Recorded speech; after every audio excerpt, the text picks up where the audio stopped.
Hallelujah, hallelujah, hallelujah.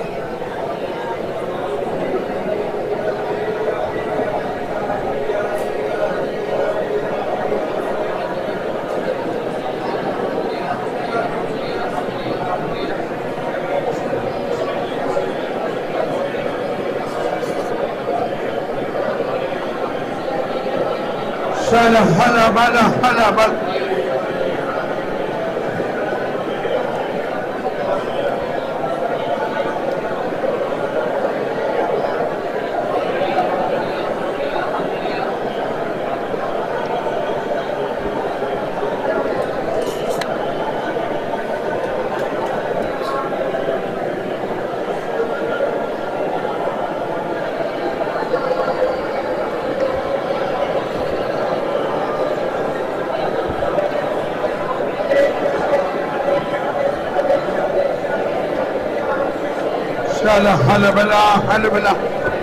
പരിശുദ്ധാത്മാവേ, ജീവജലത്തിൻ അരുവിയായി നിറഞ്ഞു കവിഞ്ഞൊഴുകണമേ. ജീവജലത്തിൻ അരുവിയായി നിറഞ്ഞു കവിഞ്ഞൊഴുകണമേ.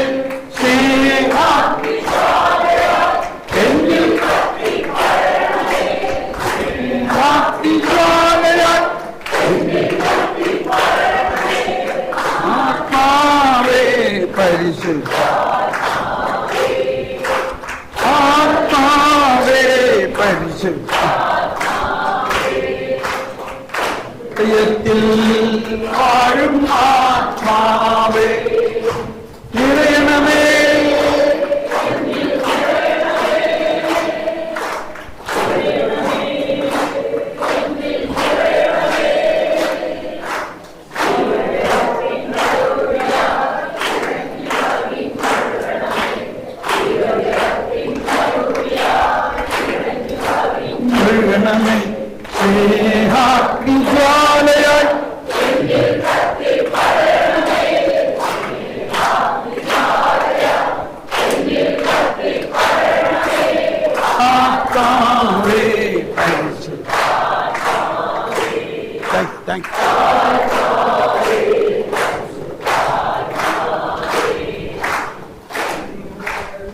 ഒരു മിനിറ്റ്.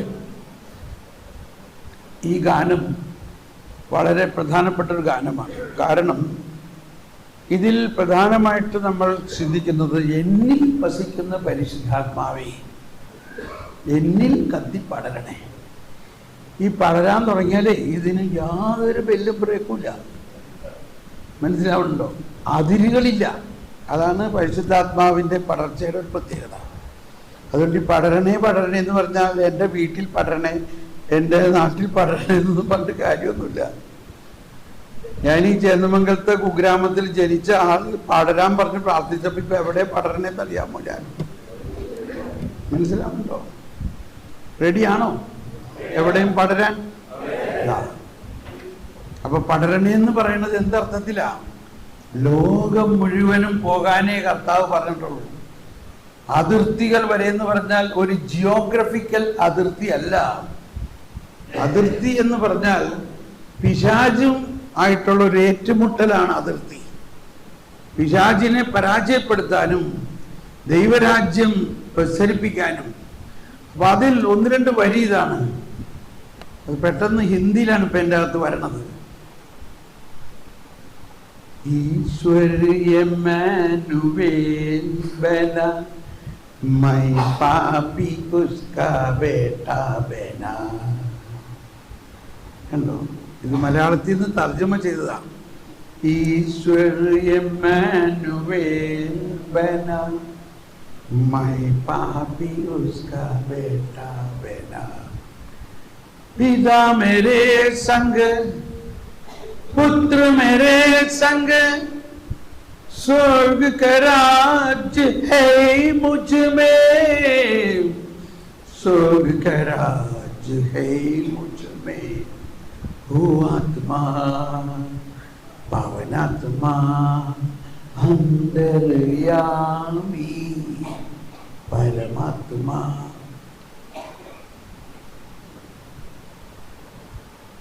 ദൈവവും മനുഷ്യനും ഒന്നായ നിമിഷം പാപിയാം ഞാൻ ദൈവ സുതനായി മാറി. ദൈവവും മനുഷ്യനും പാപിയാം ഞാൻ ദൈവ സുതനായി മാറി. പിതാവെന്നോട് കൂടെ പുത്രനെന്നോട് കൂടെ സ്വർഗരാജ്യം എന്നിൽ തന്നെ. പിതാവെന്നോട് കൂടെ പുത്രനെന്നോട് കൂടെ സ്വർഗരാജ്യം എന്നിൽ തന്നെ. Okay, stop. അടുത്ത ലൈൻ എങ്ങനെയെന്നറിയാം? ദൈവാത്മാവെന്നിൽ നിറഞ്ഞപ്പോ. റോമർ 5:5 പറയണെന്താ? ദൈവാത്മാവ് നിങ്ങളിൽ പരിശുദ്ധാത്മാവിനെ ഹൃദയത്തിൽ നിറച്ചു. ദൈവാത്മാവെന്നിൽ നിറഞ്ഞപ്പോ ദൈവസ്നേഹം എന്നിൽ ചൊരിഞ്ഞപ്പോ ദൈവാത്മാവെന്റെ ആത്മാവിൽ ലയിച്ചു. അല്ലോ, എവിടെയാ നമ്മളിൽ ദൈവം? എവിടെയാ നമ്മളിൽ ദൈവം? തലയിലാണോ? തോളിലാണോ? ദൈവാത്മാവ് നമ്മുടെ ആത്മാവിൽ ലയിച്ചിരിക്കുകയാണ്. പഠിയ ദൈവാത്മാവെന്റെ ആത്മാവിൽ ലയിച്ചു.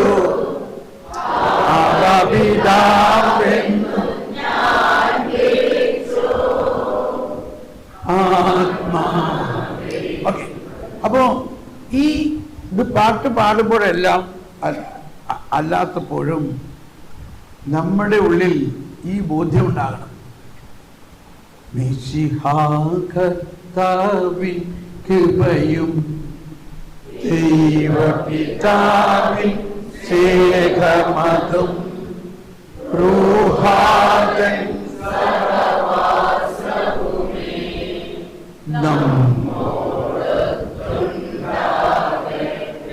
ഇതിന്റെ ശരിയായ സുറിയാനി പദം, അതായത് പരിശുദ്ധാത്മാവിന്റെ സഹവാസം എന്ന് പറഞ്ഞാൽ എന്താ അർത്ഥം? എന്താ ഈ സഹവാസം എന്ന് പറഞ്ഞാൽ? കൂടെ വസിക്കാന്ന് പറഞ്ഞാൽ എന്താ അർത്ഥം? കൂടെ എവിടെ വസിക്കണേ? അപ്പൊ അതിന് യഥാർത്ഥ സുറിയാനി പദം സൗത്താപൂസ എന്നാണ്. സൗത്താപൂസ എന്ന് പറഞ്ഞാൽ ഒരു പ്രണയമാണ്. ഭാര്യയും ഭർത്താവും, മണവാളനും മണവാട്ടിയും ഒരു പ്രണയത്തിലായിരിക്കുന്നത് പോലെ, മണവാളനും മണവാട്ടിയും പോലെ ഞാൻ നീയുമായിട്ട് ഒന്നാണ്. സൗത്താപൂസ. ഞാനൊരിക്കൽ രാജഗിരി ആശുപത്രിയിലാണ് പോയപ്പോ അവിടെ ഒരു വയസ്സായ അച്ഛനുണ്ടായിരുന്നു. എൻ്റെ ബ്രദറെ, ഈ സൗത്താപൂസയൊക്കെ ഇപ്പൊ ആളുകൾക്ക് മനസ്സിലാവുമോ? കണ്ടോ, ഉടനെ എനിക്ക് മനസ്സിലായി. എന്ത് മനസ്സിലായി? അച്ഛൻ നമ്മുടെ ക്ലാസ് കേൾക്കണമെന്ന് മനസ്സിലായി.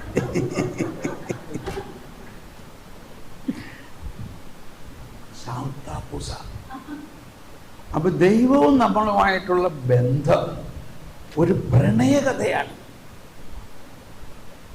അതുകൊണ്ടാണ് ഈ ഉത്തമഗീതം എല്ലാം ആ അർത്ഥത്തിലാണ് ഉത്തമഗീതം വായിക്കേണ്ടത്. അതാണ് ഒരു പ്രവചനം. ഏഷ്യ 54:5. എന്താ ഏഷ്യ 54:5 പറയുന്നതും എല്ലാവർക്കും അറിയാമല്ലോ. ഒന്ന് പറഞ്ഞേ. എന്താ ഏഷ്യ 54:5?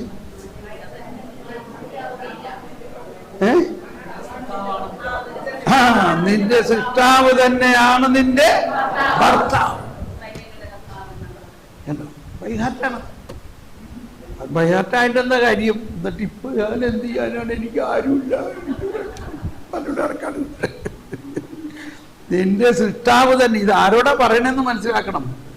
ഇസ്രായേൽ ജനം, ഞങ്ങൾ നശിച്ചു, ഞങ്ങൾക്കിനി രക്ഷയില്ല, എന്ന് പറയുമ്പോൾ കർത്താവ് പറയാണ്, നിങ്ങളുടെ സൃഷ്ടാവ് തന്നെയാണ് നിങ്ങളുടെ ഭർത്താവ്. ഞാൻ നിങ്ങളെ എൻ്റെ ഭാര്യയെ പോലെ സ്വീകരിച്ചു ഇരിക്കും. അപ്പോൾ നമുക്ക് ഇതിനെക്കുറിച്ചൊരു ക്ലാസ്, ഇപ്പം നിങ്ങൾ നേരത്തെ പറഞ്ഞില്ലേ ഏഷ്യ 29:11 ശരിക്കും മനസ്സിലായില്ല. അത് എനിക്ക് നല്ല ഇഷ്ടമായി. അറ്റ്ലീസ്റ്റ് അത് മനസ്സിലാക്കാൻ ശ്രമിക്കണം, നല്ലതാണ്. അപ്പൊ ഞാൻ ഈ വീണ്ടും പ്രവചനത്തെക്കുറിച്ച് നമ്മൾ പഠിക്കുകയാണ് അല്പം.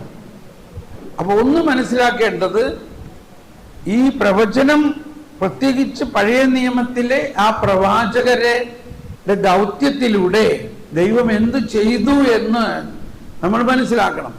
ആ പഴയ നിയമ പ്രവചനങ്ങളെല്ലാം എടുത്തുകൊണ്ട് ഇപ്പൊ നമ്മൾ വാക്കത്തിയും വിച്ചാത്തിയായിട്ട് ഉപയോഗിച്ചുകൊണ്ട് കാര്യമില്ല.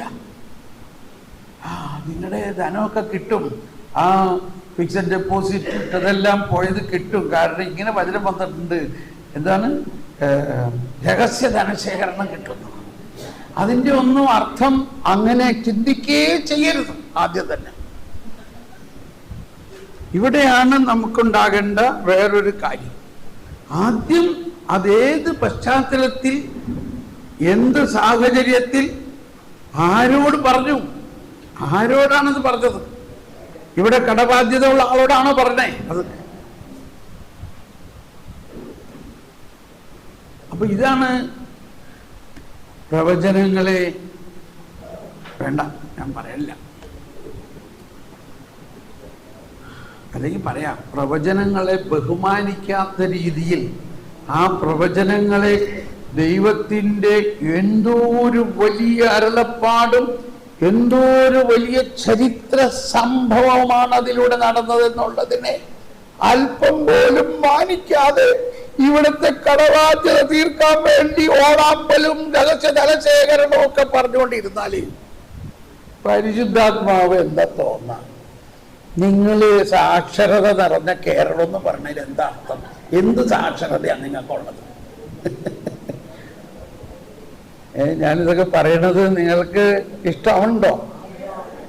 ഇത് വേറൊരു ശൈലിയാണ്. ഇത് മാതാവ് പറഞ്ഞ മാതിരി ഒരു വാത്സല്യമാണെന്ന് വിചാരിച്ചാൽ മതി. അപ്പൊ നമ്മുടെ ഓരോ വചനം പഠിക്കുമ്പോൾ ആദ്യം അത് ഒറിജിനലായിട്ട് ആരോട് എന്തിനു പറഞ്ഞു എന്നുള്ളത് ഒന്ന് മനസ്സിലാക്കണം. ഓക്കെ, അപ്പം ഈ പ്രവാചക വരം നമ്മളിലേക്ക് വരുമ്പോൾ അതിൻ്റെ ആദ്യത്തെ അഭിഷേകം ദൈവം, അതാ വരുന്നൊരു വചനം, ആമോസ് 3:7 അല്ലേ? എന്താ ആമോസ് 3:7 പറയുന്നത്? ദൈവം തൻ്റെ പ്രവാചകരിലൂടെ വെളിപ്പെടുത്താതെ ഒരു കാര്യവും ചെയ്യില്ല. എന്താ പ്രവാചകന്റെ ഗുണം കണ്ട? പ്രവാചകന് ഗമയായോ? തൻ്റെ പ്രവാചകരിലൂടെ ആമോസ് 3:7 ദൈവമായ കർത്താവ് തൻ്റെ ദാസരായ പ്രവാചകന്മാർക്ക് തൻ്റെ രഹസ്യങ്ങൾ വെളിപ്പെടുത്താതെ ഒന്നും ചെയ്യുന്നില്ല. ഒന്നെല്ലാവരും ഏറ്റുപറഞ്ഞ ഈ പ്രവചനം, ദൈവമായ കർത്താവ് തൻ്റെ ദാസരായ പ്രവാചകന്മാർക്ക് തൻ്റെ രഹസ്യങ്ങൾ വെളിപ്പെടുത്താതെ ഒന്നും ചെയ്യില്ല. അപ്പൊ ഇവിടെ മനസ്സിലാക്കേണ്ട ഒരു കാര്യം, ദൈവം രഹസ്യങ്ങൾ വെളിപ്പെടുത്തിയാണ്.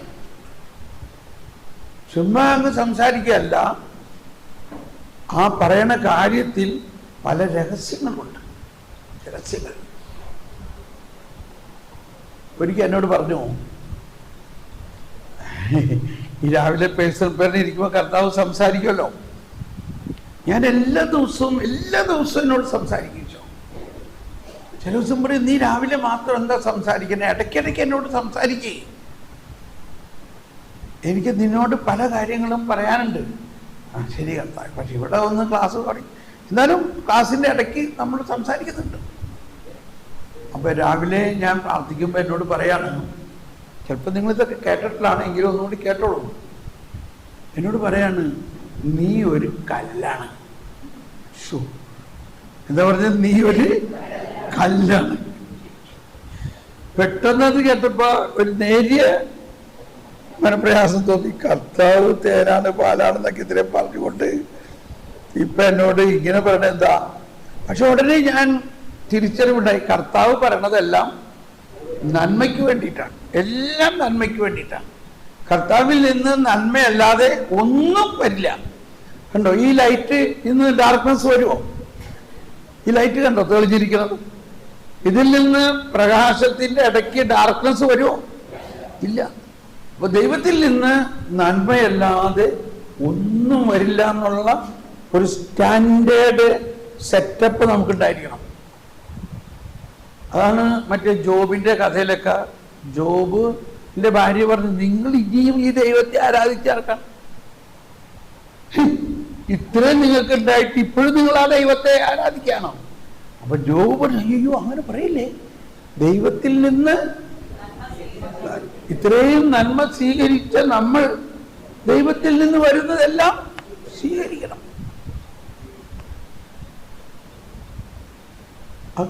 അപ്പൊ ഇവിടെ എന്നോട് പറയാണ്, നീ കല്ലാണ്. അതൊരു പ്രവചനമായിരുന്നു. അപ്പോൾ എനിക്ക് മനസ്സിലായി മുഴുവൻ സംസാരിച്ചിട്ടില്ല, എന്തോ സംസാരിക്കാൻ പോകുന്നതിൻ്റെ ഒരു ആമുഖം മാത്രമായിരുന്നു. ഇതൊക്കെ ഞാൻ പറയണത് നിങ്ങൾക്കും സംസാരിക്കുമ്പോൾ ഇങ്ങനെയൊക്കെ ഉണ്ടാകുമ്പോൾ ഉടനെ കിടന്ന് കരച്ചിലും ബഹളമൊന്നും ആവരുത്. എന്തിനു പറയണു? കുറച്ചു നേരം ഞാനിങ്ങനെ വീണ്ടും ഈശോയുമായിട്ട് ഇങ്ങനെ ലയിച്ചിരിക്കാനുണ്ടോ. ഇരിക്കുമ്പോൾ പറയാണ് നീ ദാവീദിന്റെ കയ്യിലെ കല്ലാണ്.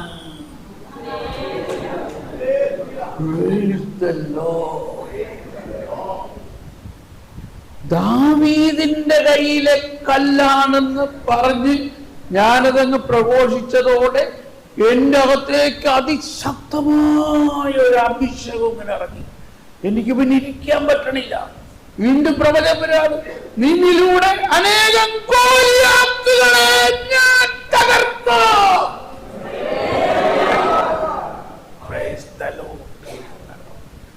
അപ്പൊ അതിന്റെ ആരംഭം ഉണ്ടായതെന്ന് ആലോചിച്ച് നോക്കി. ഇപ്പൊ നടന്നുകൊണ്ടിരിക്കാൻ ഇപ്പോഴും ഈ ഗോലിയാത്തുകളെ പൊട്ടിക്കൽ വെറും ഒരു കല്ല് ഉപയോഗിച്ച്. അപ്പോ പ്രവചനങ്ങള് ഇന്ന് നമ്മളിൽ ഉണ്ടാകുന്നത് ഇങ്ങനെയൊക്കെ ആയിരിക്കും. ഇങ്ങനെയൊക്കെ. ഓൾറൈറ്റ്. അപ്പം ചുരുക്കത്തിൽ പറയുമ്പോൾ ഈ പഴയ നിയമത്തിലെ ഇപ്പൊ സാമുവേൽ, ഏലിയ, എലീഷ പ്രവാചകര്, വേറൊരു സെറ്റ് പ്രവാചകര്, അവരിലൂടെയാണ് രാജാക്കന്മാരെയും അവരെ അഭിഷേകം ചെയ്തതും ആ രാജകീയ കാര്യങ്ങളൊക്കെ നടത്തിയത്. പക്ഷെ അതിനുശേഷം ഇസ്രായേൽ ജനം അധപ്പതിച്ചു. അവർ ദൈവത്തെ ശ്രമിച്ചില്ല, അവർ ദൈവത്തിന്റെ കൽപ്പന പാലിക്കുന്നില്ല. ഈജിപ്തിൽ നിന്നും അവരെ കൊണ്ടുവന്നപ്പോ ദഹനബലികളെ കുറിച്ചോ ഒന്നും അർപ്പിക്കാൻ കർത്താവ് അവരോട് പറഞ്ഞില്ല. ജെറമ്യ 7:22-23 ജെറമ്യ 7:22-23 പറയുന്നത്, ഞാൻ അവരോട് ഇതൊന്നും പറഞ്ഞില്ല. അത് തന്നെ കിട്ടി ഇവിടെ. ജെറമ്യ 7:22-23 ഈജിപ്തിൽ നിന്ന് നിങ്ങളുടെ പിതാക്കന്മാരെ കൊണ്ടുവന്നപ്പോൾ ബലികളെ പറ്റിയോ ദഹനബലികളെ പറ്റിയോ ഞാൻ അവരോട് സംസാരിക്കുകയോ കൽപ്പിക്കുകയോ ചെയ്തിരുന്നില്ല. എന്നാൽ ഒരു കാര്യം ഞാൻ അവരോട് കൽപ്പിച്ചിരുന്നു, എന്റെ വാക്ക് അനുസരിക്കുവിൻ. അത് ഇംഗ്ലീഷിൽ ഇങ്ങനെയാണ്, ലിസൺ ടു മൈ വോയിസ്. ഞാൻ നിങ്ങളുടെ ദൈവവും നിങ്ങൾ എൻ്റെ ജനവുമായിരിക്കും. ഞാൻ നിങ്ങളോട് കൽപ്പിക്കുന്ന മാർഗത്തിലൂടെ ചരിക്കുവിൻ, നിങ്ങൾക്ക് ശുഭമായിരിക്കും. 24 അവരാകട്ടെ, എല്ലാവരും ഏറ്റു പറഞ്ഞേ, അവരാകട്ടെ അനുസരിക്കുകയോ കേൾക്കുക പോലുമോ ചെയ്തില്ല. കേൾക്കുക പോലുമോ ചെയ്തില്ല. തങ്ങളുടെ ദുഷ്ടഹൃദയത്തിന്റെ പ്രേരണയനുസരിച്ച് തന്നിഷ്ടം പോലെ അവർ നടന്നു. അവരുടെ നടപ്പ് മുന്നോട്ടല്ല പിന്നോട്ടായിരുന്നു. അപ്പോൾ നമ്മൾ ദൈവത്തിൻ്റെ സ്വരം ശ്രവിച്ചില്ലെങ്കിൽ ഉണ്ടാകുന്ന വലിയൊരു നഷ്ടം, ദുരിതം, നമ്മൾ നമ്മുടെ തന്നെ ഹൃദയത്തിൻ്റെ സ്വരം ശ്രവിക്കും. നമ്മുടെ ഹൃദയത്തിൻ്റെ അവസ്ഥ എന്താ? നമ്മുടെ ഹൃദയം ഉത്ഭവപാപം മൂലം അധപ്പതിച്ച പാപകരമായ ദൈവത്തിനെതിരായി ചിന്തിക്കുന്ന ഒരവസ്ഥയാണ് നമ്മുടെ ഹൃദയം. ഞാനൊരു ശവസംസ്കാര ശുശ്രൂഷയിൽ പങ്കെടുക്കാനുണ്ടോ. അപ്പൊ ഞാനിങ്ങനെ വളരെ ആ പാട്ടൊക്കെ കേട്ട് അപ്പൊ എൻ്റെ അടുത്ത് നിൽക്കുന്ന ആള് എന്നോട് ചോദിക്കാം, സാറേ ഇവിടെ സ്ഥലത്തിന് എന്ത് വരെയുണ്ട്?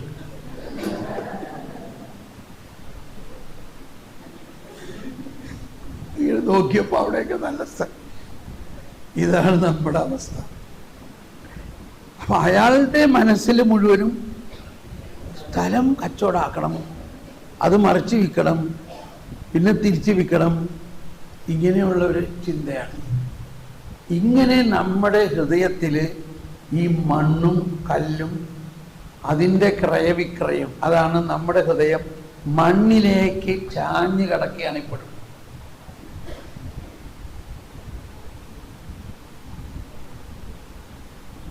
അതുകൊണ്ടാണ് രണ്ടാം ആദമായ യേശുക്രിസ്തു മണ്ണിൽ നിന്നല്ല വന്നത്, വിണ്ണിൽ നിന്ന് വന്നു. അതായത് നമ്മുടെ മണ്ണിലേക്ക് ചാഞ്ഞു കിടക്കുന്ന ആ ഉത്ഭവപാപത്തിന്റെ അവസ്ഥയിൽ നിന്നും നമ്മളെ രക്ഷിക്കാൻ. ഓക്കെ, അപ്പോ നമ്മളുടെ ഹൃദയത്തിലെ സ്വാഭാവികമായിട്ട് വരുന്ന ചിന്തകൾ അനുസരിച്ചല്ല നമ്മൾ ജീവിക്കേണ്ടത്. മറിച്ച് നമ്മൾ എന്നും ദൈവസ്വരം കേൾക്കാൻ കഴിവ് നമുക്ക് തന്നിട്ടുണ്ട്. ദൈവം എല്ലാ ദിവസവും എല്ലാ നിമിഷവും എപ്പോഴും നമ്മളോട് സംസാരിക്കുന്നുണ്ട്. നമ്മൾ ഈ റേഡിയോ പോലെയാണ്, നമ്മളുടെ അകത്തൊരു റിസീവർ സെറ്റാണ്. ദൈവം ഒരു ബ്രോഡ്കാസ്റ്റിംഗ് ആണ്. പക്ഷെ നമ്മൾ radio voice of America, voice of America, അപ്പൊ നമ്മൾ എന്ത് ചെയ്യും? അതിൻ്റെ അകത്ത് ഫൈൻ ട്യൂണിംഗ് എന്ന് പറഞ്ഞൊരു ബട്ടൺ ഉണ്ട് ഇല്ലേ, അതൊന്ന് തിരിക്കുമ്പോൾ voice of America giving the news, ക്ലിയറായി. ഇതുപോലെ ഒരു സംവിധാനമാണ് നമ്മുടെ. ദൈവം എപ്പോഴും നമ്മളോട് സംസാരിക്കുന്നുണ്ട്. അത് കേൾക്കാൻ തക്ക വിധത്തിൽ നമ്മുടെ ഹൃദയം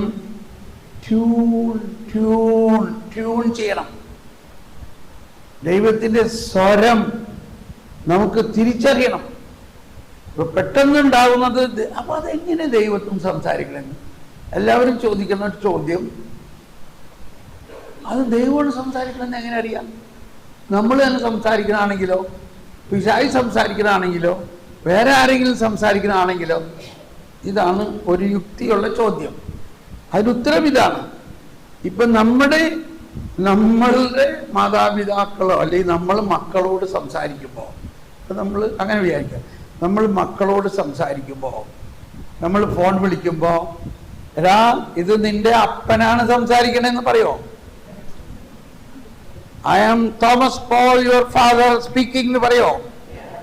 നമ്മൾ പറയും, നമ്മളൊന്നും പറയണ്ട, നമ്മൾ ഹലോ പപ്പ ഹലോ. അവരെങ്ങനെ മനസ്സിലായി? അതാണ് നമ്മുടെ സെറ്റിംഗ്. നമ്മുടെ വാക്കിനും അതിൻ്റെ വികാരങ്ങൾ പോലും അവർക്ക് മനസ്സിലാവും. ഹലോ പപ്പ എന്തു പറ്റി? പപ്പയ്ക്ക് ഞാൻ കുറച്ച് ക്ഷീണോ, സ്വരം കേട്ടപ്പോൾ മനസ്സിലായി. ശരിയാണോ? ഇങ്ങനെ നമ്മുടെ മക്കളും നമ്മളുമായിട്ട് സംസാരിക്കാറില്ലേ? എന്ന പോലെയാണ് ദൈവം നമ്മളോട് സംസാരിക്കുമ്പോൾ അതിലടങ്ങിയിരിക്കുന്ന വാത്സല്യം, സമാധാനം, സ്നേഹം, ഇതെല്ലാം ഇതിൻ്റെ പേര് ദൈവം തന്നെയാണ്. ദൈവം സ്നേഹമാകുന്നു. നമ്മൾ സീറോ മലബാർ കുർബാനയിൽ അൾത്താര പാലകർ ചിലപ്പോൾ പടക്കം പൊട്ടിക്കുന്ന വഴി പറയാറില്ലേ, സമാധാനം നമ്മോട് കൂടെ.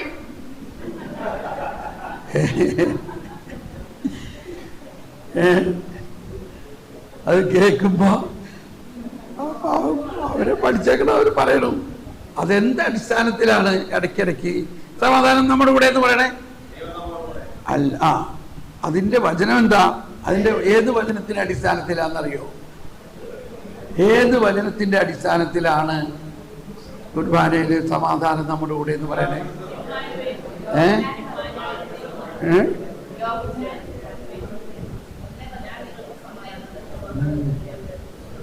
ഇല്ല ഇല്ല ഇല്ല. എഫേസോസ് 2:14. എഫേസോസ് 2:14 എന്താ പറയണത്? അവൻ നമ്മുടെ സമാധാനമാണ്. ശത്രുതയുടെ മതിലുകൾ തകർത്ത് ഇരുകൂട്ടരെയും അവൻ ഒന്നിപ്പിച്ചു. അപ്പം ഈ സ്നേഹം ദൈവമാണ്, സമാധാനം ദൈവമാണ്. മനസ്സിലാവല്ലോ? അപ്പോൾ ദൈവം നമ്മളോട് സംസാരിക്കുമ്പോൾ ദൈവത്തിൻ്റെ എസൻസ് സത്തയായ ഈ സ്നേഹവും സമാധാനവും നമ്മുടെ ആത്മാവിലേക്ക് ഇങ്ങനെ ഒഴുകിയിട്ട് നമുക്ക് എന്തെന്നില്ലാത്തൊരാനന്ദം ഉണ്ടാവും. ഒരിക്കൽ എൻ്റെ മോൾ എന്നോട് ഈശോനോട് സംസാരിച്ച് ഭയങ്കര, എനിക്ക് മനസ്സിലാവും അവളിങ്ങനെ ബബിളിയാണ്, അവൾക്ക് ഭയങ്കര സന്തോഷം. അപ്പൊ ചിലർ ചോദിക്കും, അതിനെന്താ നീ ഇത്ര വലിയ തുള്ളിച്ചാറിനെ? അപ്പൊ അവർക്ക് മനസ്സിലാവില്ല ആ സംസാരത്തിന്റെ സന്തോഷം അങ്ങനെ ഉണ്ടാവണമെന്ന്. അപ്പൊ അടിസ്ഥാനപരമായിട്ട് ഈ പ്രവചനങ്ങളും ഈ വരദാനങ്ങളുടെ എല്ലാം പ്രവർത്തനത്തിൽ തുടക്കം മുതൽ ബൈബിളിൽ പാപം ചെയ്ത ആദം പോലും ദൈവത്തിന്റെ സ്വരം കേട്ടു. ആദം പാപം ചെയ്തിട്ട് ആകെ അഹുതന്നായി പേടിച്ച് ഒരിടത്ത് പോയി ഒളിച്ചിരിക്കുകയാണ്. ഒളിച്ചിരിക്കുന്നിടത്തേക്ക് കർത്താവ് അന്വേഷിച്ചു വരാണ്. അപ്പോ ആദം പറയാണ്, എനിക്ക് ആ കർത്താവ് തോട്ടത്തിൽ വരുന്ന കാലൊച്ച കേൾക്കാം. എന്തൊച്ച കേൾക്കാം? കർത്താവിന് എവിടെ കാല് പറയും. അപ്പൊ എന്തൊച്ച കേട്ടത്? ഇതൊക്കെയാണ് മനസ്സിലാക്കേണ്ടത്. ആദ്യം താമസിയാതെ ശബ്ദം കേൾക്കുകയാണ്, നീ എവിടെയാണ്? കർത്താവിന് അറിഞ്ഞൂടെ എവിടെയാണെന്ന്? അപ്പൊ കർത്താവ് മനസ്സിലാക്കി കൊടുക്കണം, മോനെ നീ എത്ര പാപിയാണെങ്കിലും നിന്നെ എനിക്കറിയാം. നീ എന്നിൽ നിന്നും ദൂരേക്ക് പോകാൻ പറ്റുന്നില്ല. നീ ഇവിടെ തന്നെയുണ്ട്. നീ എവിടെയാ? നീ എന്താ ചെയ്തേ? അപ്പോ ഇത് ഒരു പാഠമാണ്. നമ്മൾ വിചാരിക്കുന്നത്, ഓ ഞാൻ ഈ പാപം ചെയ്ത് ദുഷിച്ച ഹൃദയമുള്ള എന്നോട് ദൈവം സംസാരിക്കുമോ? സംസാരിക്കും. ദൈവം പാപിയോട് സംസാരിക്കും. എന്തിനാ? അവനെ നേടാൻ വേണ്ടിയിട്ട്. ഓക്കെ, അപ്പോൾ ക്ലാസ് ഇപ്പോൾ വിശദമായി പോവുകയാണ്. അപ്പം നമ്മളിവിടെ മനസ്സിലാക്കാൻ ഞാൻ പറയാൻ ഉദ്ദേശിച്ചത്, ഈ 3 പ്രവാചകരെയും ഞാൻ ഒരു പ്രാവശ്യം പറഞ്ഞത് വീണ്ടും പറയാണ്.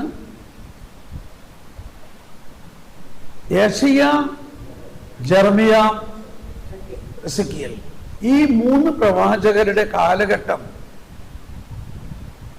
ലോക ചരിത്രത്തിലെ ഒരു വലിയ ചരിത്ര സംഭവമാണ്. അതുവരെ ഉണ്ടായിരുന്ന ദൈവത്തിൻ്റെ പദ്ധതിയിൽ നിന്നും ഒരു ക്രോണോളജിക്കൽ ഡെവലപ്മെന്റ്, ക്രോണോസ് എന്ന് പറഞ്ഞാൽ സമയാസ്പദമായ ഒരു വ്യത്യാസം. മോശയുടെ നിയമവും ആ നിയമത്തിന്റെ കർക്കശതയും അനുസരിച്ച് ജനം വളരെയധികം വിഷമിക്കുമ്പോൾ അവർക്ക് ആ നിയമം പാലിക്കാൻ പറ്റണില്ല. അതുകൊണ്ട് അവർ ദൈവത്തിന്റെ കൃപ കിട്ടുന്നില്ല. മോശയുടെ നിയമത്തിൽ ഉണ്ടായിരുന്ന മറ്റൊരു പ്രശ്നം, നിയമം അനുസരിക്കുകയാണെങ്കിൽ നിങ്ങൾ അനുഗ്രഹമാവും, അനുസരിച്ചില്ലെങ്കിലോ പറഞ്ഞ് അനുസരിച്ചില്ലെങ്കിലോ എന്ത് പറഞ്ഞ് അനുസരിച്ചില്ലെങ്കിൽ എന്താവും? എന്താവും? അനുസരിച്ചില്ലെങ്കിൽ അവർക്ക് എന്താവും? പാപമാവുന്നോ? ശാപമാണത്, ശാപം. ഇതായിരുന്നു മോശയുടെ നിയമത്തിന്റെ പ്രധാന പ്രശ്നം. അതാണ് പൗലോസ് പറയണത്. നിങ്ങൾ നിയമം അനുസരിക്കുന്നു പറഞ്ഞിട്ട് കാര്യമില്ല, അനുസരിക്കാൻ പറ്റണില്ല. അപ്പൊ അനുസരിച്ചില്ലെങ്കിൽ എന്താവും? ആ നിയമത്തിൽ തന്നെ എഴുതിയിട്ടുണ്ട്, അനുസരിച്ചില്ലെങ്കിൽ നിനക്കത് ശാപമാവും. എന്തൊരവസ്ഥയാണ്! അങ്ങനെ എല്ലാവരും നിയമത്തിന്റെ അനുസരണക്കേട് മൂലമുള്ള ശാപത്തിൽ കുടുങ്ങിക്കിടക്കണം, ഇസ്രായേൽ ജനം മുഴുവനും. അങ്ങനെ ഇരിക്കുന്ന അവസരത്തിൽ അവർക്ക് ദൈവത്തിന്റെ സംരക്ഷണമില്ല, ദൈവവുമായിട്ട് സംബന്ധമില്ല, ദൈവവുമായിട്ടൊരു ശത്രുത പോലെയാണ്, ശത്രുത.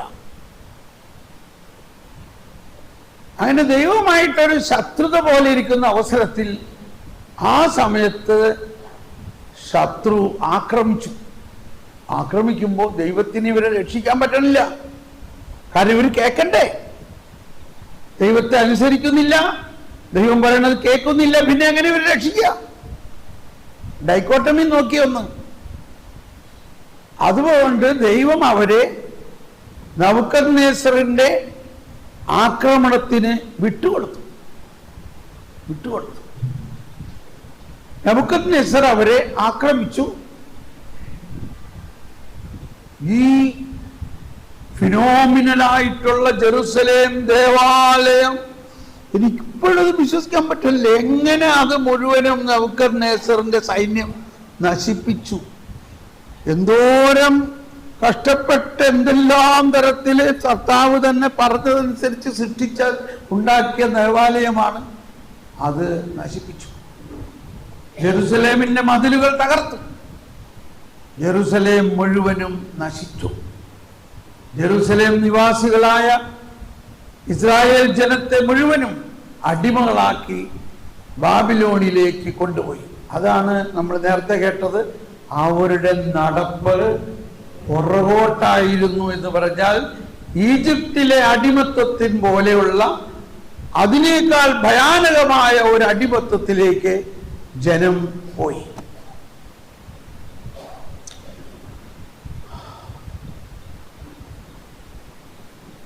ആ അടിമത്വത്തിന് കർത്താവ് അനുവദിച്ച ഒരു സമയമുണ്ടായിരുന്നു, 70 വർഷമായിരുന്നു. ഇതിവർക്കറിയില്ല. ഇവര് വിചാരിച്ചു, വിശ്വസിച്ചുറച്ചു, ഇനി ഞങ്ങൾക്ക് രക്ഷ ഇല്ല, ഞങ്ങൾ നശിച്ചു, ഞങ്ങളെ രക്ഷിക്കാൻ ദൈവത്തിന് പോലും സാധിക്കില്ല, ദൈവം ഞങ്ങളെ ഇതുപോലെ അടിമത്വത്തിന് വിട്ടുകൊടുത്തു, ദൈവം അനങ്ങുന്നില്ല. അങ്ങനെ ഞങ്ങൾ നശിച്ചു എന്ന് അവർ ഉറപ്പിച്ചു. അപ്പോഴാണ് യെശയ്യാ 29:11 ഇനി വായിച്ച യെശയ്യാ 29:11 എന്താ പറയുന്നേ? കർത്താവ് അരുളി ചെയ്യുന്നു. എല്ലാവരും ഉച്ചത്തിൽ പറഞ്ഞേ, കർത്താവ് അരുളി ചെയ്യുന്നു, നിങ്ങളെക്കുറിച്ചുള്ള പദ്ധതി എന്റെ മനസ്സിലുണ്ട്, നിങ്ങളുടെ നാശത്തിനുള്ള പദ്ധതിയല്ല.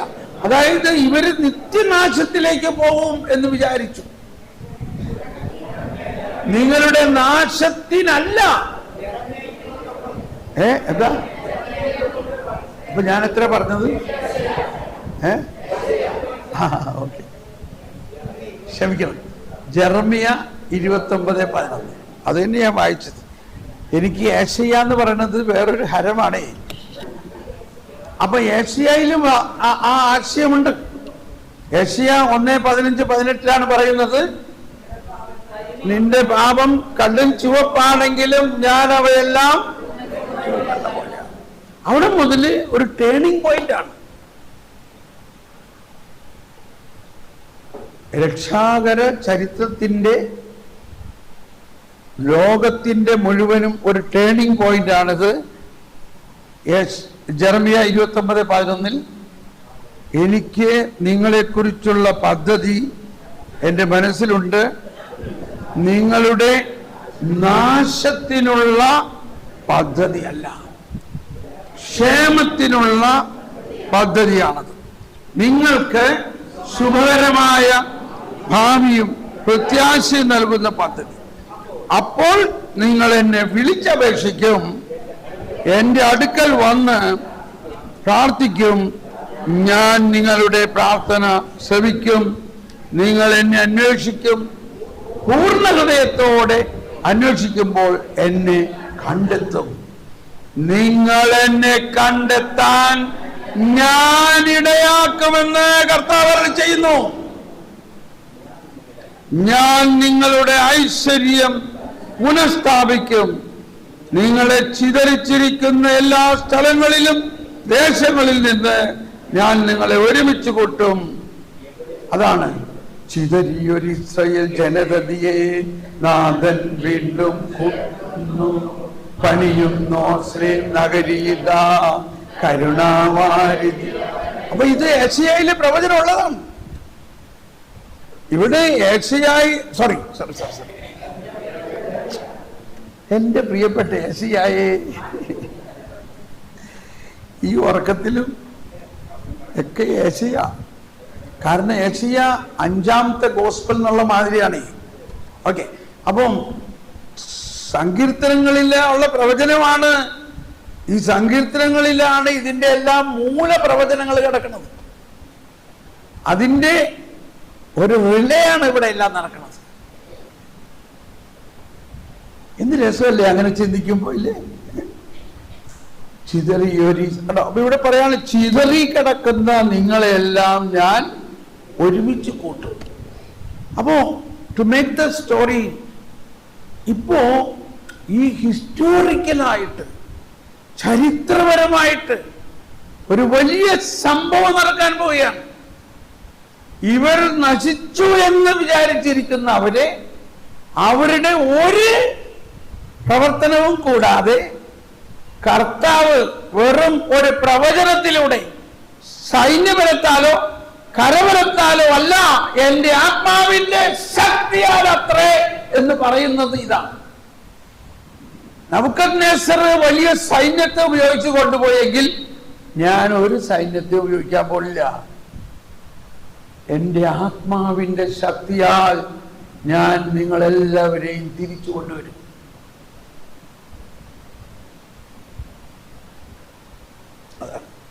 ഞാൻ പണ്ട് ചില ഉദാഹരണങ്ങൾ പറയണത് ഇതിൻ്റെ ഒരു രസത്തിന് വേണ്ടിയാണ്. ഞാൻ പണ്ട് ഹിന്ദിയിൽ ധ്യാനിപ്പിക്കുമ്പോൾ ഡൽഹിയിൽ എൻ്റെ ട്രാൻസ്ലേറ്റ് ചെയ്തിരുന്ന പെൺകുട്ടി ഒരു നേഴ്സാണ്. വളരെ മനോഹരമായ ട്രാൻസ്ലേഷൻ, മലയാളി നേഴ്സ്. അവളിതെല്ലാം കഴിഞ്ഞപ്പോൾ വൈകുന്നേരം പറയാണ്, സാറേ നാളെ എനിക്ക് ഡ്യൂട്ടി ഇട്ടിട്ട് അതുകൊണ്ട് ഞാൻ വരില്ല. അപ്പൊ നാളെ ഞാൻ എങ്ങനെ ട്രാൻസ്ലേറ്റ് ചെയ്യും, എങ്ങനെ ഇത് നടക്കും? നീ നേരത്തെ പറയേണ്ടതായിരുന്നില്ലേ കുച്ചേ? ഞാൻ മറന്നുപോയി. അതൊന്നും പറയാൻ പറ്റില്ല, നീ നാളെ വരണം. ഇല്ല, എനിക്ക് വരാൻ പറ്റില്ല, എനിക്ക് ലീവില്ല. ഞാൻ പറഞ്ഞു, ഞാൻ പരിശുദ്ധാത്മാവിനോട് പറയും. മനസ്സിലായിട്ടോ? ഞാൻ പരിശുദ്ധാത്മാവിനോട് പറഞ്ഞു, പരിശുദ്ധാത്മാവേ, എന്നെ നീയാണ് ഇവിടെ കൊണ്ടുവന്നേക്കണത് ഈ ഹിന്ദിയിൽ. അപ്പൊ അന്ന് ഞാൻ അവിടെ നിവർത്തിയിലേക്ക് ഞാൻ തന്നെ ഹിന്ദിയിൽ പറയും. പക്ഷേ ഇവളെ കൊണ്ട് തന്നെ ട്രാൻസ്ലേറ്റ് ചെയ്യിക്കണമെന്നായിരുന്നു കർത്താവിൻ്റെ ഹിതം. ഞാൻ പരിശുദ്ധാത്മാവിനോട് പറഞ്ഞു, ഇവളെ നാളെ ഇവിടെ കൊണ്ടുവരണം.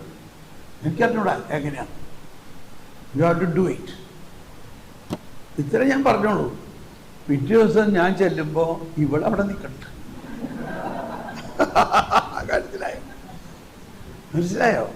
അതാണ് ശുശ്രൂഷ ചെയ്യുമ്പോൾ പരിശുദ്ധാത്മാവ് നമുക്ക് എന്ത് വേണമെങ്കിലും ചെയ്തു തരും. അത് പറയാൻ കാരണം എന്താ? അപ്പൊ ഈ പ്രവൃത്തി, കർത്താവിൻ്റെ ഈ പദ്ധതിയെ നമ്മൾ വിലമതിക്കണം. നമ്മൾ ഈ വചനങ്ങളൊക്കെ വെച്ചുകൊണ്ട് ഇന്നത്തെ സാഹചര്യത്തിന് അപ്ലൈ ചെയ്യുന്ന കുഴപ്പമൊന്നുമില്ല. പക്ഷേ നമ്മളുടെ ആദ്യം മനസ്സിലാക്കേണ്ടത് ഈ ഒരു ക്രോണോളജിക്കൽ ഡെവലപ്മെന്റ് മനസ്സിലാക്കണം. ബൈബിളിന്റെ മുഴുവനും ഒരു സാരാംശം അപ്പോൾ മനസ്സിലാവും. ഇത് ബൈബിളിന്റെ നടുമുറിയാണ്. ഇനി അടുത്ത് മനസ്സിലാക്കേണ്ടത് ഈ ജെറമിയായിലൂടെ തന്നെയാണ് കർത്താവ് അരുളി ചെയ്തു 31. ഇത് ഇപ്പൊ നേരത്തെ നമ്മൾ ഇസ്രായേൽക്കാരെ കുറിച്ച് അവരെ രക്ഷിക്കുമെന്ന് പറഞ്ഞതെന്ന് മാത്രമല്ല, ഇപ്പൊ ഇന്നലെ നമ്മുടെ സ്റ്റാൻലിയച്ചൻ പറഞ്ഞില്ലേ കവനന്റ്, ഇവിടെ കർത്താവ് പറയാണ് 31 കർത്താവ് അരുളി ചെയ്യുന്നു, ഞാൻ ഇസ്രായേൽ ഗോത്രത്തോടും യൂദയ ഗോത്രത്തോടും ഒരു പുതിയ ഉടമ്പടി ചെയ്യുന്നു. കണ്ടോ, ഒരു ന്യൂ കവനന്റ്. അപ്പൊ ഈ പുതിയ ഉടമ്പടിയുടെ ആവിർഭാവം ഇവിടെ നിന്നാണ്.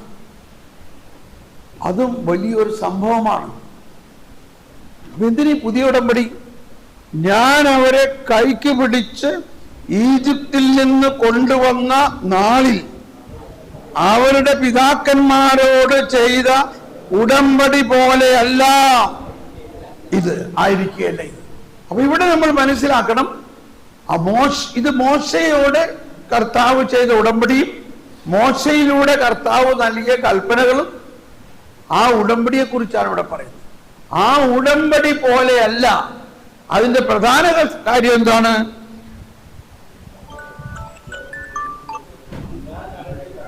ആ ദിവസം വരുമ്പോൾ ഞാൻ ഇസ്രായേലുമായി ചെയ്യുന്ന ഉടമ്പടി ഇതായിരിക്കും, ഞാൻ എന്റെ നിയമം അവരുടെ ഉള്ളിൽ നിക്ഷേപിക്കും. അതാണ് എൻ ഹൃദയത്തിൽ വസിക്കുന്ന പരിശുദ്ധാത്മാവിനെ കുറിച്ച് നമ്മൾ ചിന്തിക്കണം. മോശയിലൂടെ ചെയ്ത ഉടമ്പടി കൽഫലകകളിലായിരുന്നു എഴുതിയത്. അവർക്കൊരു ഫീലില്ല, അത് അവരുമായിട്ടൊരു ബന്ധം പോലും തോന്നില്ല. കാരണം അവരുടെ ഹൃദയത്തിൽ ഇല്ല, ആ വചനം അവർക്കില്ല. അപ്പൊ ഇതാണ് ഈ പുതിയ ഉടമ്പടിയുടെ ഏറ്റവും പ്രധാന ഒരു ഗുണം എന്ന് പറഞ്ഞാൽ നമ്മളൊന്നും ചെയ്യാനല്ല, ദൈവം തന്നെ മനസ്സിലാക്കി എന്തുകൊണ്ടാണ് ഇസ്രായേൽക്കാരെ ഈ ഉടമ്പടി പാലിക്കാൻ പറ്റാഞ്ഞത്. കാരണം അത് കൽഫലകകളിലാണ് എഴുതിയിരുന്നത്, അത് അവരുടെ ഹൃദയത്തിൽ എഴുതിയിട്ടില്ല. അപ്പൊ ഇത് ദൈവം തെറ്റിയതൊന്നുമല്ല, ഇതൊരു ഡെവലപ്മെന്റ് ആണ്, സ്റ്റെപ്പ് ബൈ സ്റ്റെപ്പ് ഡെവലപ്മെന്റ് ആണ്. 1ാം ക്ലാസ്, പിന്നെ 2ാം ക്ലാസ്, പിന്നെ 3ാം ക്ലാസ്, ഇല്ലേ? അങ്ങനെ നമ്മൾ പ്രൈമറി സ്കൂള്, ഹൈസ്കൂള്, കോളേജ് എന്ന മാതിരി പെഡഗോഗി എന്ന് പറയും. ഒരു പെഡഗോഗി എന്ന് പറഞ്ഞാൽ പെഡിയാട്രിക് കുട്ടികൾ, ആ കുട്ടികളെ നയിക്കുന്ന വിധം പെഡഗോഗി. ഇത് ദൈവത്തിന്റെ പെഡഗോഗിയാണ്. ദൈവം മനുഷ്യരെ പഠിപ്പിക്കുകയും നയിക്കുകയും ചെയ്യുന്ന ഒരു യൂണിവേഴ്സൽ വിധത്തിന്റെ ഒരു ഭാഗമാണ്. ആദ്യം ഒരു ഉടമ്പടി ഉണ്ടാക്കി, അതിലൂടെ നമ്മളെ കൊണ്ടുവന്നു, കാണിച്ചു തന്നു. അത് പറ്റില്ല നിങ്ങൾക്ക്, അതുകൊണ്ട് കർത്താവ് പറഞ്ഞു, ഞാൻ വേറെ നിങ്ങൾക്ക് പറ്റണ മാതിരി ഒരെണ്ണം തരാം. ഇത് നിങ്ങൾക്ക് പറ്റണില്ല എന്ന് മനസ്സിലായല്ലോ, അതുകൊണ്ട് ഞാൻ നിങ്ങൾക്ക് പുതിയൊരു ഉടമ്പടി തരാം. അത് നിങ്ങൾക്ക് പറ്റും, കാരണം അത് നിങ്ങളുടെ ഹൃദയത്തിൽ എഴുതും. എന്നിട്ട് അതിനെക്കുറിച്ച് വർണ്ണിക്കുകയാണ്. ഞാൻ അവരുടെ അവരുടെ ഹൃദയത്തിൽ എഴുതും, ഞാൻ അവരുടെ ദൈവവും അവർ എൻ്റെ ജനവുമായിരിക്കും. എന്നിട്ട് പറയാണ്, കർത്താവിനെ അറിയുക എന്ന് ഇനി ആരും സഹോദരനെയോ അയൽക്കാരനെയോ പഠിപ്പിക്കേണ്ടി വരികയില്ല. ഇത് എന്നെ സംബന്ധിച്ച് വാസ്തവം. എന്നെ ആരും പഠിപ്പിച്ചിട്ടില്ല ഞാനിതൊക്കെ പഠിച്ചത്. ഒറ്റ വചനം എൻ്റെ പാഠപുസ്തകവും എൻ്റെ അധ്യാപകനുമാണ്. ഈശോ പറഞ്ഞു, പരിശുദ്ധാത്മാവ് വരുമ്പോൾ നിന്നെ എല്ലാ കാര്യങ്ങളും പഠിപ്പിക്കും. ഇത് അക്ഷരാർത്ഥത്തിൽ ഞാൻ വിശ്വസിക്കുന്നു, അത് ഞാൻ അനുഭവിക്കുന്നു, അതനുസരിച്ച് ഞാൻ പഠിക്കുന്നു. എന്ത് കാര്യവും മനസ്സിലായില്ലെന്ന് വെച്ച് ഞാൻ വിഷമിക്കില്ല. പരിശുദ്ധാത്മാവേ, എനിക്കറിയില്ല, ഞാൻ നിന്റെ വിദ്യാലയത്തിലെ ഒരു വിദ്യാർത്ഥിയാണ്, എൻ്റെ അറിവ് വെറും എള്ളോളമേ ഉള്ളൂ, എൻ്റെ അറിവ് ഒരു തുള്ളിയേ ഉള്ളൂ, എന്നാൽ എനിക്കറിയാനുള്ളത് ഒരു കടലോളമുണ്ട്. അതുകൊണ്ട് എന്നെ പഠിപ്പിക്കണേ, ഞാൻ നിന്നെ വിടൂല. അല്ലേ മറ്റേ യാക്കോബ് പറഞ്ഞ മാതിരി, നീ എന്നെ അനുഗ്രഹിക്കാതെ ഞാൻ നിന്നെ വിടൂല എന്ന് പറഞ്ഞാൽ കെട്ടിപ്പിടിക്കും. മനസ്സിലാവുണ്ടോ? ആരെ കെട്ടിപ്പിടിക്കണം? പരിശുദ്ധാത്മാവിനെ. വിട്ടൂല. നീ എന്നെ പഠിപ്പിക്കാതെ അനുഗ്രഹിക്കാതെ ഞാൻ നിന്നെ വിട്ടൂല. എങ്ങനെയുണ്ട്? ഇപ്പൊ ഇതൊരു സഹോദരിക്ക് നല്ലൊരു സ്പർശനമായിട്ടുണ്ട്. എടാ, അത് നല്ല കാര്യമാണല്ലോ, അങ്ങനെ ഒന്ന് പ്രാർത്ഥിച്ച് നോക്കാം. നല്ല കാര്യമാണ്.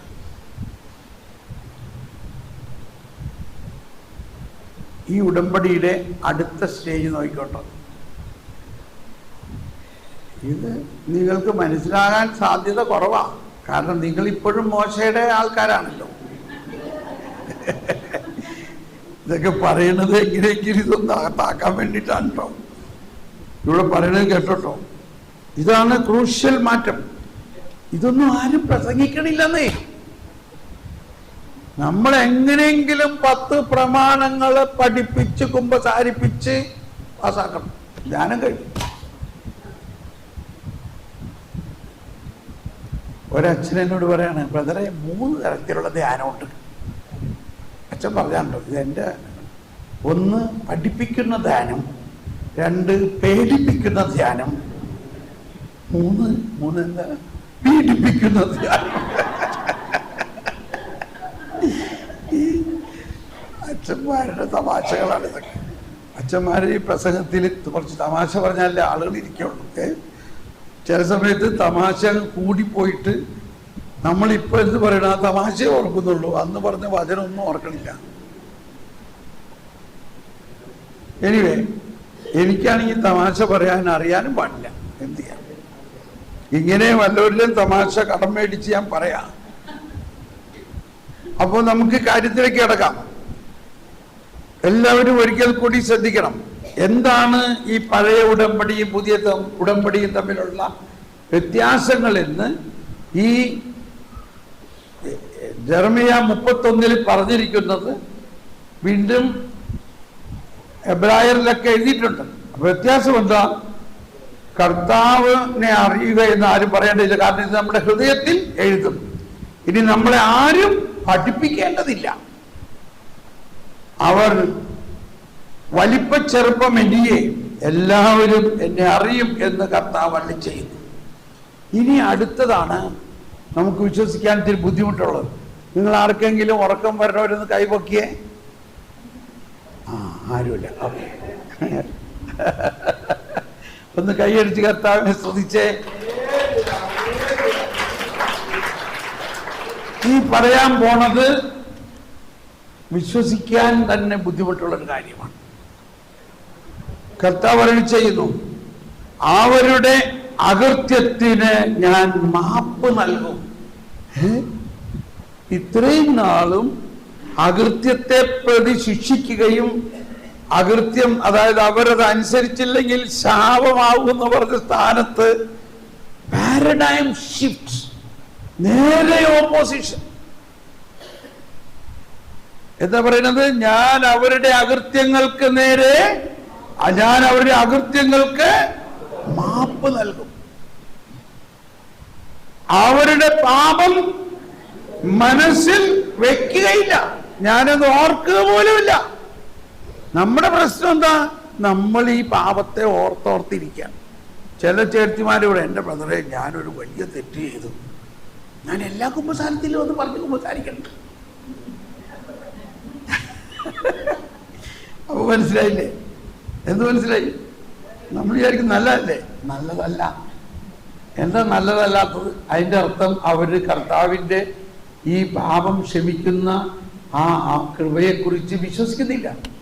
വിശ്വസിച്ച് എന്നുണ്ടെങ്കിൽ ഒരു കുമ്പസാരത്തിൽ പറഞ്ഞ ആ പാപം ക്ഷമിച്ചു, പിന്നെ ഓർക്കേണ്ട ആവശ്യമുണ്ടോ? ഇതാണ് നമ്മുടെ പ്രശ്നം. ഒരു പാപം ചെയ്തു പോയി, പശ്ചാത്തപിച്ചു, കുമ്പസാരത്തിൽ പറഞ്ഞാൽ പിന്നെ അത് ഓർക്കുക പോലും ചെയ്യരുത്. കർത്താവ് ചെയ്യല്ല, നമ്മൾ ചെയ്യുന്നുണ്ട്. എന്തുകൊണ്ട് ചെയ്യണോ? നമുക്ക് വിശ്വസിക്കാൻ പറ്റില്ല കർത്താവ് ഇത്രയും കരുണാമയനും ദയാവാനുമാണെന്ന്. ഇതൊക്കെയാണ് നമ്മുടെ പ്രശ്നം. ഇവിടെ എഴുതിയിരിക്കുന്നത് എന്തുകൊണ്ടാ? ഞാൻ അവരുടെ പാപങ്ങൾ മാപ്പ് നൽകും. ഞാൻ മാപ്പ് നൽകും. അന്നുവരെ പാപം ചെയ്യുന്നവനെ ശിക്ഷിക്കുകയും പാപം ചെയ്യുന്നതിന് തലമുറകളോളം ശിക്ഷയൊക്കെ ഉണ്ടെന്ന് പറഞ്ഞ കർത്താവ് ആ അവസ്ഥ മാറ്റി. അതാണ് കർത്താവിന്റെ രാജകീയത. രാജകീയത എന്ന് പറഞ്ഞാൽ രാജാവിന് ഇഷ്ടമുള്ളത് ചെയ്യാം.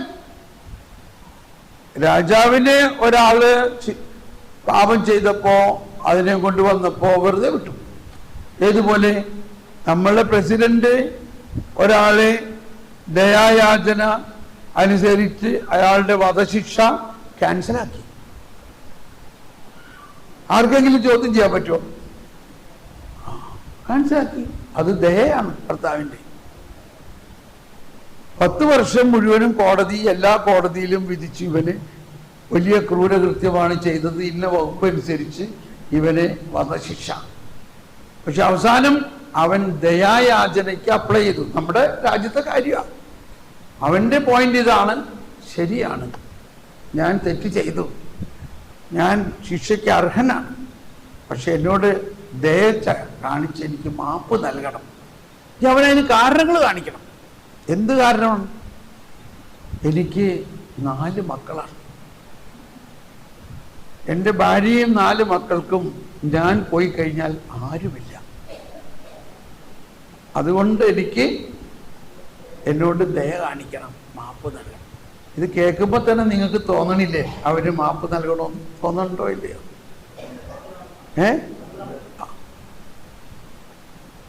അപ്പോ അങ്ങനെയാണ് കർത്താവ് നമ്മുടെ കുറ്റങ്ങൾക്ക് മാപ്പ് നൽകുകയും. അപ്പൊ ഇതൊരു ക്രോണോളജിക്കൽ ഡെവലപ്മെന്റ് ആണ്. നമ്മളാരും ചെയ്ത പുണ്യപ്രവൃത്തി കൊണ്ടല്ല. ഇത് ദൈവത്തിന്റെ രക്ഷാകര പദ്ധതിയുടെ ആ ക്രോണോളജിക്കൽ ഡെവലപ്മെന്റ് ആണ്.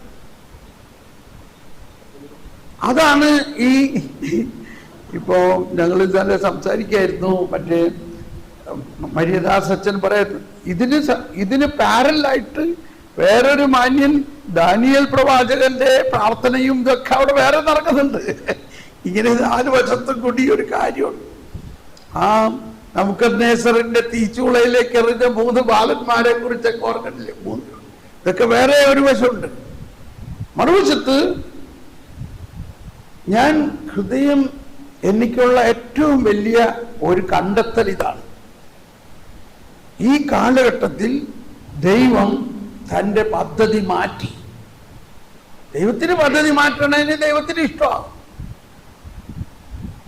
ദൈവം പദ്ധതി മാറ്റി, കൽപ്പന മാറ്റി, ഉടമ്പടി മാറ്റി. ആ ഉടമ്പടിയുടെ പ്രധാന പോയിന്റ് ഇതാണ്: ഉടമ്പടി ഇനിമേൽ ഹൃദയത്തിൽ എഴുതപ്പെടും. 1. രണ്ടാമത്, നിങ്ങളുടെ പാപത്തിന് ഞാൻ മാപ്പ് നൽകും. പക്ഷെ ഇതൊക്കെയാണ് കുമ്പസാരത്തിലൂടെ നമുക്ക് ലഭിക്കുന്നത്. ഇതൊക്കെ അന്ന് ഉടമ്പടിയിലൂടെ വന്നു. എന്നാൽ അതിന്റെ യഥാർത്ഥ നടത്തിപ്പ് യേശുക്രിസ്തുവിലൂടെ ഉണ്ടായി. അത് യേശുക്രിസ്തു കൗദാശികമായിട്ട് നമുക്ക് തരുന്നു. അത്രയും കാര്യങ്ങൾ പിന്നെയും ഡെവലപ്മെന്റ് ആണ്. എന്നിട്ടും നമ്മൾ ഇനിയും മോശയുടെ കൽപ്പന പ്രകാരം ഇന്ന പരിഹാരം ചെയ്തില്ലെങ്കിൽ നമുക്ക് ശിക്ഷ കിട്ടുമെന്ന് വിശ്വസിച്ചാലുള്ള അവസ്ഥ ഒന്ന് ആലോചിച്ചു. മനസ്സിലായോ? അപ്പൊ ഇതാണ് ഞാൻ ഡെവലപ്മെന്റ് എന്ന് പറയുന്നത്. രക്ഷാകര പദ്ധതിയിലുള്ള ഡെവലപ്മെന്റ് മനസ്സിലാക്കണം. ബൈബിൾ സൈസ് എന്ന് പറഞ്ഞുകൊണ്ട് കാര്യമില്ല. ബൈബിളിൽ എവിടെ പറയണോ, ഏത് കാലഘട്ടത്തിൽ പറയണോ എന്ന് നമ്മൾ മനസ്സിലാക്കണം. അത്രയെങ്കിലും ബൈബിൾ നമ്മൾ അറിഞ്ഞിരിക്കണം. ഓക്കെ, അപ്പോ ഈ കാലഘട്ടം കഴിഞ്ഞു. ഇനി അടുത്തൊരു കാലഘട്ടമാണ്, അല്ലെങ്കിൽ ഇതിൻ്റെ അടുത്ത ഡെവലപ്മെന്റ് ആണ് ഈ ഇസ്രായേൽ ജനത്തിനെ തിരിച്ചു കൊണ്ടുവരാൻ കർത്താവ് ചെയ്യുന്ന ഓരോ സംഭവങ്ങളും ഓരോ പ്രവാചകരിലൂടെ. അതിലേറ്റവും പ്രധാനപ്പെട്ട ഒന്നാണ് എസെക്കിയേൽ. അപ്പൊ എസെക്കിയേൽ പ്രവാചകന്റെ കാലത്താണ് ഈ രണ്ട് പ്രധാന പ്രവചനങ്ങൾ. ഒന്ന്, ഈ ഞാൻ നിങ്ങളുടെ ഹൃദയത്തിൽ എഴുതും എന്ന് പറയുന്ന കാര്യം എങ്ങനെയാണ് സംഭവിക്കാൻ പോകുന്നത് എന്നുള്ള പ്രവചനം. എസെക്കിയേൽ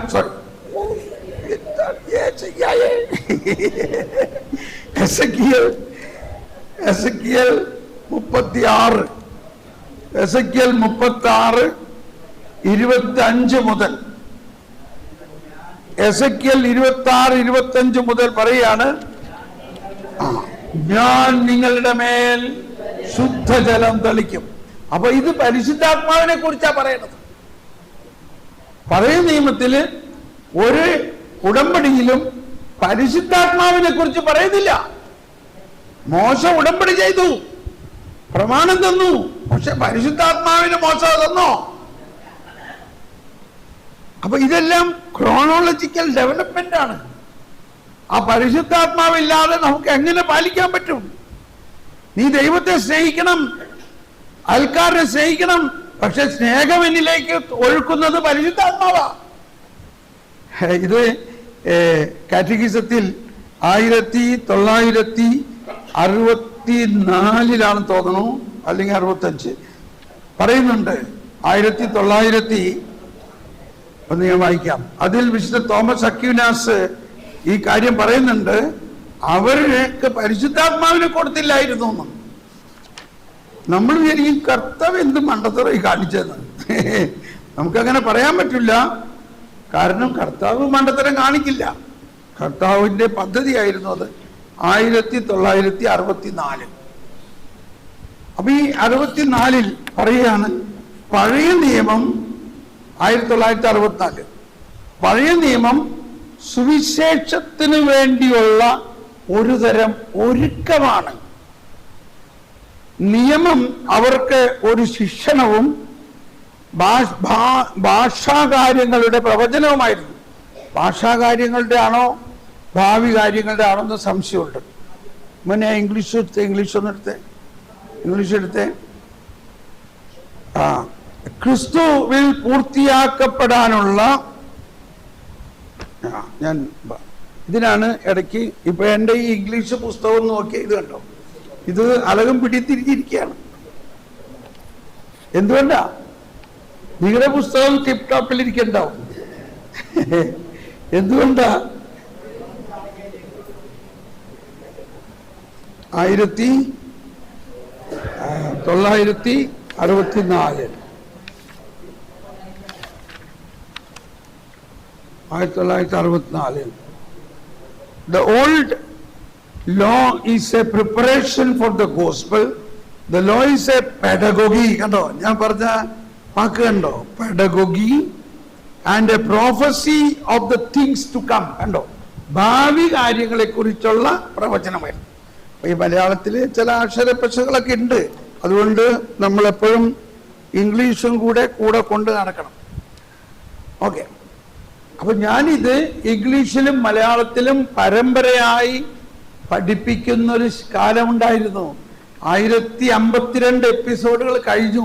ഇപ്പൊ എല്ലാവരും ചോദിച്ചുകൊണ്ടിരിക്കുകയാണ്. പക്ഷെ അപ്പോഴാണ് നമ്മൾ ഈ വരദാനങ്ങളിലേക്ക് കർത്താവ് ഫോക്കസ് ചെയ്യാൻ പറഞ്ഞേക്കണത്. അപ്പോ ഈ പാരഗ്രാഫിന്റെ അവസാനം പറയുകയാണ്,